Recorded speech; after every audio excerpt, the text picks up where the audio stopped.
बहुत समय पहले आर्यावर्त नाम का एक विशाल राज्य था। उस राज्य में राजा वीरेंद्र का शासन था।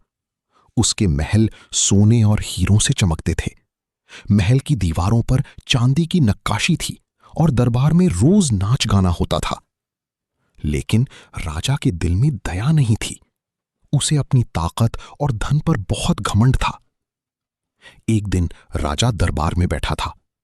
अचानक महल के बाहर एक बूढ़ा भिखारी आया। उसके कपड़े फटे हुए थे और हाथ में लकड़ी का कटोरा था। भिखारी बोला, महाराज, कई दिनों से भूखा हूं, थोड़ा अन्न दे दीजिए। राजा जोर से हंसा। तुम जैसे आलसी लोग मेहनत नहीं करते और भीख मांगते हो। पूरा दरबार राजा की हंसी में शामिल हो गया। भिखारी शांत स्वर में बोला, महाराज, वक्त हमेशा एक जैसा नहीं रहता। राजा गुस्से से चिल्लाया, इसे यहां से बाहर फेंक दो। सैनिकों ने भिखारी को धक्का देकर महल से बाहर निकाल दिया। लेकिन जाते जाते भिखारी ने आसमान की ओर देखकर कहा, हे प्रभु, कर्म का न्याय अवश्य करना।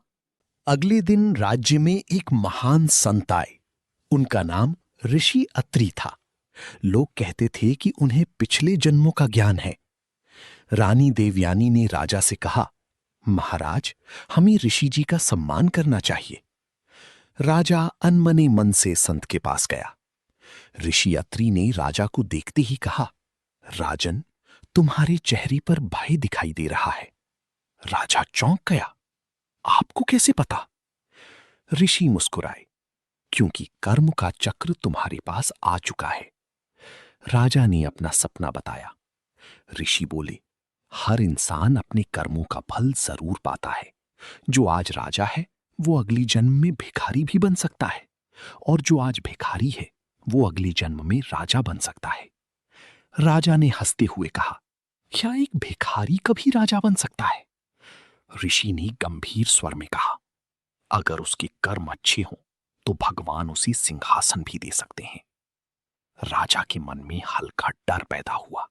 उधर वही भिखारी माधव गांव-गांव घूमकर लोगों की मदद करता था। खुद भूखा रहकर भी वो दूसरों को खाना खिला देता। एक दिन उसने रास्ते में घायल बच्चे को देखा। माधव ने अपनी आखिरी रोटी उस बच्चे को दे दी। गांव वाले बोले, तुम खुद भूखे हो, फिर भी दूसरों की मदद क्यों करते हो? माधव मुस्कुराया। जो दूसरों का दर्द समझता है, भगवान उसका दर्द मिटा देते हैं। उस रात माधव मंदिर की सीढ़ियों पर सो गया। तभी एक साधु उसके पास आए। साधु बोले, तुम्हारे पिछले जन्म के पुण्य बहुत बड़े हैं। माधव हैरान होकर बोला, मैं तो एक गरीब इंसान हूं।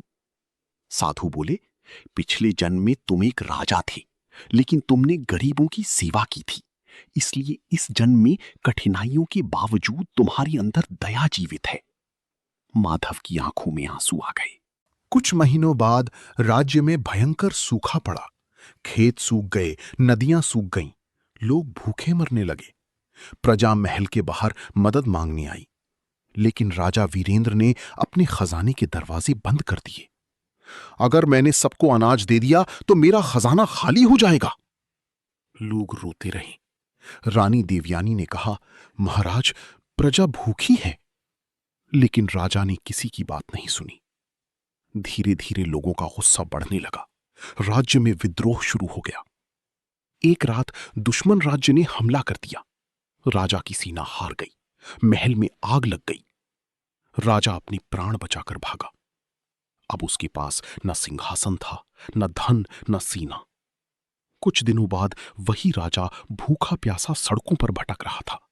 लोग उसे पहचान भी नहीं रहे थे। उसके हाथ में भीख का कटोरा था। उसे अचानक उस बूढ़े भिखारी की बात याद आई। वक्त हमेशा एक जैसा नहीं रहता। राजा की आंखों से आंसू बहने लगी। एक दिन भूखा राजा मंदिर के बाहर बैठा था। तभी किसी ने उसके सामने रोटी रखी। राजा ने ऊपर देखा। वो माधव था। माधव मुस्कुराया। भूखे को खाना खिलाना सबसे बड़ा धर्म है।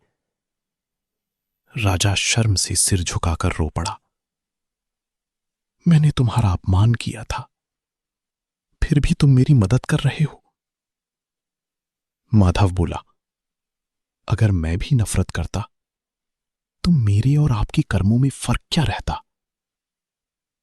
राजा की राज्य में लोग नए राजा की तलाश कर रहे थे। प्रजा ने देखा कि माधव हमेशा लोगों की मदद करता है। धीरे धीरे पूरे राज्य में उसकी अच्छाई की चर्चा फैल गई। प्रजा ने सभा बुलाकर कहा, हमें ऐसा राजा चाहिए जो गरीबों का दर्द समझे। सभी ने एक स्वर में माधव का नाम लिया। माधव घबरा गया। मैं एक भिखारी हूं, राजा कैसे बन सकता हूं? ऋषि अत्रि मुस्कुराए। जिसके दिल में दया हो वही असली राजा होता है। माधव का राज्याभिषेक हुआ। पूरे राज्य में खुशी की लहर दौड़ गई। लेकिन माधव ने सिंहासन पर बैठते ही कहा, यह सिंहासन मेरा नहीं, प्रजा का है। उसने सबसे पहली महल के दरवाजे गरीबों के लिए खोल दिए। राज्य में अन्न भंडार बनाए गए। किसी को भूखा नहीं सोना पड़ता था। धीरे धीरे आर्यवर्त सबसे सुखी राज्य बन गया। एक रात माधव ध्यान में बैठा था। तभी उसे अपने पिछले जन्म की झलक दिखाई दी। उसने देखा कि वो सचमुच एक राजा था, लेकिन वो गरीबों की सेवा करता था। उसने कई अनाथ बच्चों को सहारा दिया था। मरते समय उसने भगवान से प्रार्थना की थी, अगले जन्म में मुझे ऐसा जीवन देना जिसमें मैं लोगों का दुख समझ सकूं। तभी उसे इस जन्म का रहस्य समझ आया। उसकी आंखों से आंसू बह निकले। हे प्रभु, आपके न्याय से बड़ा कोई न्याय नहीं। उधर पूर्व राजा वीरेंद्र अब साधारण जीवन जी रहा था। वो गांव-गांव जाकर गरीबों की सेवा करने लगा। जहां पहले वो लोगों को अपमानित करता था, अब वही लोगों के पैर धोता था। एक दिन उसने भूखे बच्चों को खाना खिलाया। बच्चों की मुस्कान देखकर उसकी आंखें भर आईं। उसे समझ आ गया कि असली सुख धन में नहीं, सेवा में है।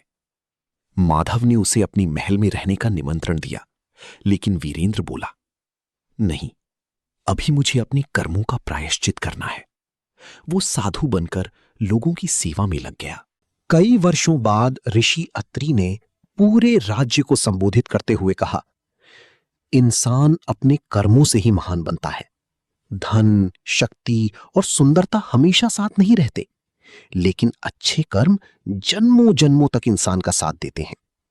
पूरा राज्य शांत होकर उनकी बातें सुन रहा था। ऋषि आगे बोले, जो दूसरों को दर्द देता है उसे वही दर्द लौटकर मिलता है, और जो दूसरों की मदद करता है भगवान उसके लिए रास्ते खोल देते हैं। माधव और वीरेंद्र दोनों की आंखों में आंसू थे। सूरज धीरे धीरे अस्त हो रहा था। मंदिर की घंटियां बज रही थीं, और उसी क्षण पूरे राज्य को समझ आ गया कि इंसान की असली पहचान उसके कर्म होते हैं। कहानी की सीख, घमंड इंसान का सबसे बड़ा दुश्मन है। अच्छे कर्म कभी व्यर्थ नहीं जाते। गरीब और अमीर समय के साथ बदल सकते हैं। दूसरों की मदद करना सबसे बड़ा धर्म है। भगवान देर से न्याय करते हैं, लेकिन सही न्याय करते हैं। अगर आपको ये कहानी पसंद आई हो तो वीडियो को लाइक करें, चैनल को सब्सक्राइब करें और कमेंट में लिखें, कर्म ही असली धन है।